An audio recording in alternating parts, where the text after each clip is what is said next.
Hello, fabulous TAs. Welcome back to my channel. If you're new here, make sure you subscribe so you get notified about my insightful TA videos as soon as they are uploaded. Okay, let's get on to this week's video. It will be especially useful to you if you worry about handling disruptive behaviour because I'm going to give you 10 subtle signs that can indicate trouble ahead so that you can preempt it and hopefully stop disruptive behaviour from happening. Recognizing negative behaviour as a signal of underlying issues rather than simply viewing it as naughtiness is crucial for teaching assistants. This perspective allows TAs to address the root causes of a child's distress, fostering a more supportive and empathetic classroom environment. By understanding that disruptive actions often stem from unmet needs, stress, or emotional challenges, TAs can implement appropriate interventions, build stronger relationships with students, and ultimately promote a more positive and conducive learning atmosphere. This approach not only helps in managing behaviour effectively, but also supports the overall well-being and development of each student. But in order to help children and students before their behaviour escalates, it's important to recognise some of the more subtle signs that tell you disruptive behaviour is likely about to happen. So, subtle behaviour 1: frequent daydreaming or inattention. This can indicate that a student is preoccupied with worries or personal issues, making it difficult for them to focus on their schoolwork. It may also suggest that they are disengaged from the material being taught. And what you can do as a TA is gently redirect the student's attention back to the task in hand and check in with them privately to see if there is something bothering them. Subtle behaviour 2: excessive perfectionism. A student who is overly concerned with making mistakes might be experiencing anxiety or a fear of failure. This can lead to significant stress and avoidance of tasks they perceive as challenging. What TAs can do is encourage a growth mindset by emphasising effort over perfection and providing reassurance that mistakes are a natural part of learning. They are, in fact, an essential part of learning. Subtle behaviour 3: avoidance of social interaction. Consistently choosing to be alone or avoiding group activities can indicate feelings of isolation, social anxiety, or difficulties in forming peer relationships. What TAs can do is facilitate inclusive activities and gently encourage the student to participate, providing opportunities for positive social interactions. Subtle behaviour 4: decline in personal hygiene.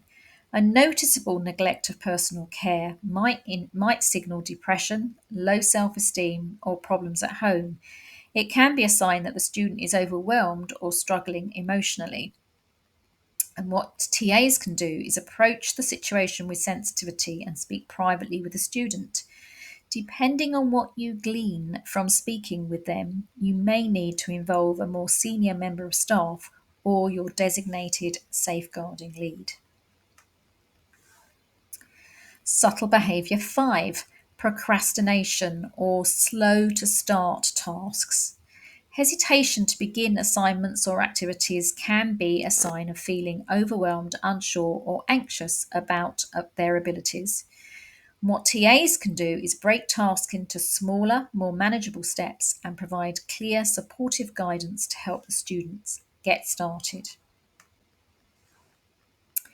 Subtle behaviour 6: fidgeting or restlessness. Subtle physical movements like tapping feet or shifting in their chair may reflect inattention, anxiety, or difficulty concentrating. What TAs can do is incorporate short movement breaks and provide tools like stress balls or fidget toys to help manage restlessness. Now, of course, that all depends on whether your school allows them. Subtle behaviour 7: over apologising. A student who frequently apologises for minor things might be dealing with insecurity, low self worth, or fear of criticism.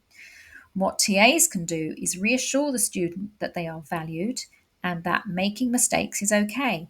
Encourage them to express their thoughts and feelings confidently. Subtle behaviour 8. Frequent requests for help on simple tasks. Regularly asking for assistance with tasks they can normally handle can indicate a lack of confidence, anxiety, or desire for reassurance. And what TAs can do is gradually encourage independence by providing positive reinforcement when the student completes tasks on their own and offering supportive step by step guidance. Subtle behaviour 9. Changes in communication patterns. Becoming unusually quiet or conversely talking excessively can both be signs of discomfort, distress, or attempts to mask underlying issues.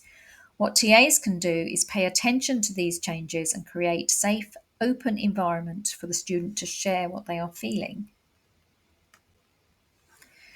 And subtle behaviour 10, frequent complaints of boredom. A student who often complains about being bored may be signalling disengagement, lack of challenge, or difficulty connecting with the material or classroom environment. This behaviour can sometimes mask deeper issues like anxiety or frustration.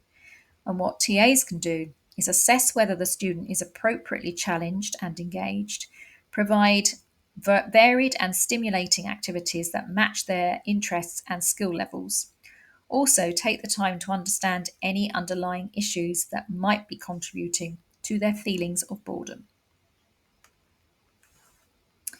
Now, you may be thinking, well, I know all that, and that is great. But often, even when we know stuff, we aren't using it. So, what I like to do in my videos is inform those of you who don't know and those of you who do know. I like to make things more visible. So, for those of you who do know, I'm making things more visible. And for those of you who don't know, I'm informing you. Your brain contains an awful lot of information, and much of this is filed away and not used. A video like this one enables the brain to focus on either new information or filed information and bring it out to use on a daily basis. When the brain focuses on a piece of information, it starts to notice it. This is the same mechanism of noticing that happens when you buy a new model of car. You start to see it everywhere.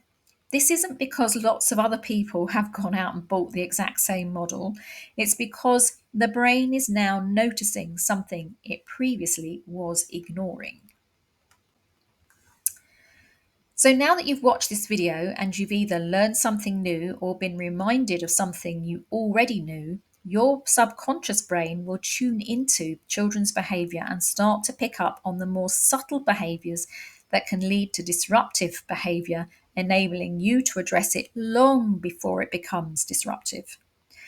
And something else that is important to say here is that changes in behaviour can be a sign of something serious going on in the child student's life. So ensure you follow your school's safeguarding policy and record any concerns you have so that your designated safeguarding lead can take appropriate action. And to help you further, I have 3 free TA in Control instantly downloadable guides that list the things you can do to avoid disruptive behaviour. Each of them can so each one is for a separate year group. So you've got one for early years, one for primary, and one for secondary. All 3 of them together actually provide a really comprehensive set of ideas for managing disruptive behaviour. And in my TA in Control Etsy shop, I have 3 instantly downloadable guides that you will find invaluable. Inside the first, which is 100 behaviour tips for TAs, you will find 10 behaviour tips for each of the following: transition times, play times, lunch times, group work, arrival and dismissal times, corridor conduct, assemblies and special events, library and computer lab times, wet play times, and educational visits. The second invaluable TAing control guide is 3 tricky behaviour issues in the classroom. This guide delves into the heart of 3 common classroom scenarios that every teaching assistant faces, offering not only insight into the emotional landscape of these moments, but also practical strategies and checklists to turn tricky behaviour issues around. And the third TAing control guide, Things You Can Do to Avoid a Meltdown, is another invaluable resource designed to empower teaching assistants as you support the behaviour of children who find school challenging, including those with autism. It distills essential strategies, communication techniques, and visual aids into practical, actionable insights. Oh, and if you like a book that has behaviour tips and doubles up as a notebook, here are a couple to choose from. In fact, I think I've got 3. The first contains 100 behaviour tips for TAs in book form, but the tips are in the back. The rest of the book is a notebook. The second contains essential tips for working with autistic children. Again, that information is all in the back. The rest of it is a handy notebook. And the third includes 30 essential reminders enabling TAs to support behaviour and motivate children in mainstream primary classroom. And again, those are in the back and the rest of it's a notebook. And as you can see, I've given you QR codes to scan and to find out more about each of these resources. So just stop the video and use your phone to scan them. I will also put links to the resources mentioned in this video in the description section below this video. And here's how to get to the description section. If you're not sure, on your phone, tap on the little V under the video to expand the description section. On your laptop, click on Show More to expand the description section. And I've given you little red arrows to show you where to tap and click. Thank you so much for watching. If you found this video helpful, give it a like, subscribe, and hit that notification bell for more updates, because that really gets these videos out to the TAs that need it. This is a tiny, tiny channel compared to some of the huge channels out there.